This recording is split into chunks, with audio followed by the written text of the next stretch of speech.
thank our speakers for being here today. So we want to jump right into it. Diana Hernandez out of Columbia University focuses her work on social and environmental determinants of health. Her community-oriented research examines the intersections between the built environment, poverty, equity, and health with a particular emphasis on energy security. Her research has been published in leading journals, including the American Journal of Public Health, Energy Policy, Public Health Reports, and Energy Research and Social Sciences. At this event, Dr. Hernandez will provide context around our country's energy systems, including how they work and what issues are currently contributing to the oppression of low-income communities and communities in color. Welcome, Diana Hernandez. Looking forward to learning a lot from you today.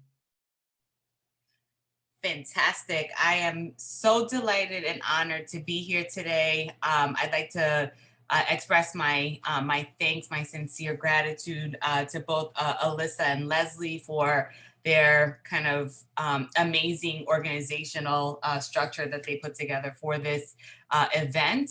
Of course, I'm always honored to have the spotlight, but I realize that it's an honor that I really share with people that are really truly on the front lines.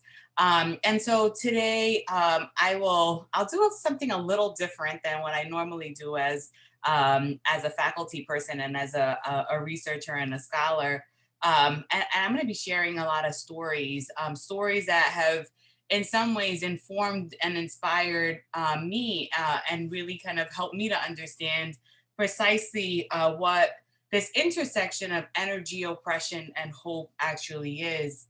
And I'm dispatching from the South Bronx where I grew up and where I live, and where I had done some interviews back in 2018, many of which I'll kind of refer to throughout this talk. And I met this woman. She was actually the very first woman that I interviewed. There were 100 people that I interviewed for this particular study. And Rosalina was a 76-year-old woman who is a homeowner in the Bronx, and she had migrated from Italy. And by the time she had migrated, there was very kind of limited energy infrastructure in Italy, and they were kind of doing makeshift ways in which to cook and also to warm their homes in her home country. So fast forward, she moves to Little Italy, which is in the Bronx, and it was kind of this ethnic community. Her and her husband eventually buy a home, and she's been living in that home ever since. It was over 40 years that she occupied that space. And in that time, they had basically only gone through one major energy transition and were heating their homes using oil. But every winter, the question about whether or not to transition to gas was present. Every winter, she stopped by the Low-Income Home Energy Assistance Program offices to essentially apply for benefits that would help subsidize her heating costs. And yet, every winter, she also shivered. She shivered on her couch with ideas about trying to stay warm, basically boiling pots of water on her gas stove, hoping that she would manage through the day. Her granddaughter had come to visit recently when I spoke to her, and her granddaughter's fingers were literally shaking from the cold. And somehow Rosalina had managed to withstand this discomfort in her home environment. But she was so disheartened by the fact that her granddaughter came to visit, those visits that were so essential and for which she was so grateful. And yet she basically explained in two words, two really simple words, I suffer. And her main form of suffering was that around household energy, the cost, and also the experience of being so uncomfortable. And it's stories like hers that actually have motivated my understanding of this quite hidden hardship, despite the ubiquitous nature of energy in our daily lives. So I wanted to just kind of demonstrate all of the ways in which we rely on on energy day to day, right? It's the refrigeration, it's the cooling, it's the heating, it's the cooking, lighting, it's the use of medical equipment, it's the use of electronic devices, including that which we are using to communicate today, our cell phones, our computers. And yet, just like any other resource that is limited and cost dependent, it represents a hardship for many. And what I have kind of come to describe this as is energy insecurity. And energy insecurity is three-dimensional in the sense that it represents the hardship associated with the cost to income ratio. That is what energy burden is, right? When you have in excess of 6 to 10% of your household income allocated to your energy bills, that kind of renders one energy burdened. But that is just one aspect of a broader kind of uh, issue, which is also about the physical environment in the home and the state of the appliances that are run in the home. And that has everything to do with this physical dimension of energy insecurity. It's what contributes also to the experiential hardship that I referred to in Rosalina's story, and where these kids are basically huddled before a space heater, notwithstanding the kind of potential hazards that are associated with the use of these alternative heating strategies. So some people turn to electric space heaters, others turn on their ovens or their stoves to afford warmth. And that's kind of, the coping aspect, the behavioral aspect of energy insecurity. The Department of, so the Energy Information Administration finally issued the prevalence of energy insecurity in the United States. And they found that 1 in 3 households are at 37 million households in the United States in total qualify as energy insecure, either by way of foregoing basic necessities to pay their energy bills, receiving a disconnection notice, or keeping their homes at an unhealthy temperature, really demonstrating the heat or eat dilemma, for instance, that we know about. And if you look at the colors on these bars, we realize that for some households, this is a chronic condition. It's happening almost every month, whereas for some other households, it's happening kind of more conditionally, and those are represented in the light blue bars. We also know that energy insecurity is not evenly experienced. So that low income households, households with children, people that live in older homes, African Americans and Latinos are much more likely to experience energy insecurity than other groups. And so I'm going to share another story, and this story is that of Etna. I met her in Detroit. And when I met her, she had come into one of the community action agencies to seek energy services to address an issue that she'd been having with her heating system that basically totally went out, and that she was resorting to a kerosene heater to provide heat in one of the rooms in order to kind of manage. Getting her in her car that morning was actually a relief. It's what afforded her some degree of heat. And sometimes she would actually step into her car and ride with no particular destination in mind, but because it was the one place where she could actually get warm, essentially thawing out from the cold in her home. And this was an escalating problem. At first, her son tried to fix a light fixture, not realizing that it was powered by gas. That created a gas leak. And then the utility service shut off her services, her gas services, because of the hazard that that gas leak represented for her. All the while she was holding on to this home. It was her family home. It was the home that was purchased by her father and her uncle. They lived cousins as siblings. in part to be able to afford a chunk of the American dream. They had both migrated from the South to Detroit for the automobile industry and had made the most of it. But she moved back to the family home when her father was dying.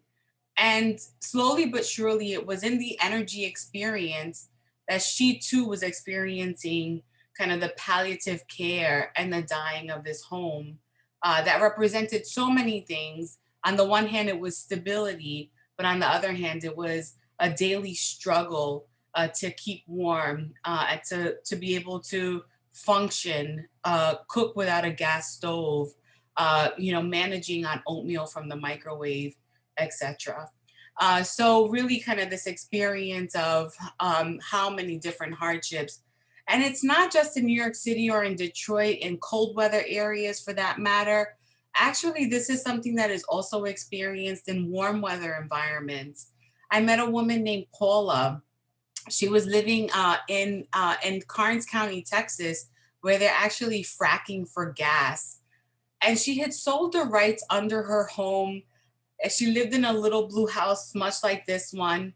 And she was hopeful that selling the rights to, be able to use the land under her would provide some kind of an economic means by which to, kind of exist every day. Eventually, the money ran out. It wasn't much to begin with. But when I met her, she was actually living without gas services. She had also at some points lived without running water. All of this to say that there are people that are living in energy sacrifice zones where they're producing energy for the rest of us. Meanwhile, they can't afford their own energy because there's no such thing as a right to energy in the United States. I'd also met people in Puerto Rico that experienced the longest power outage in US history, 83 days island wide, population wide impact of having no access to electricity and limited access to communication services. There, I met a retired police officer who, at the time, had just recently shaved his beard. It was the mental health impact of basically living without power that had rendered him completely hopeless. And that was demonstrated by his resistance to shave. And it was when he finally started to feel better, had access to electricity, had means by which to provide for his family, that he started to feel better and ultimately shaved his face.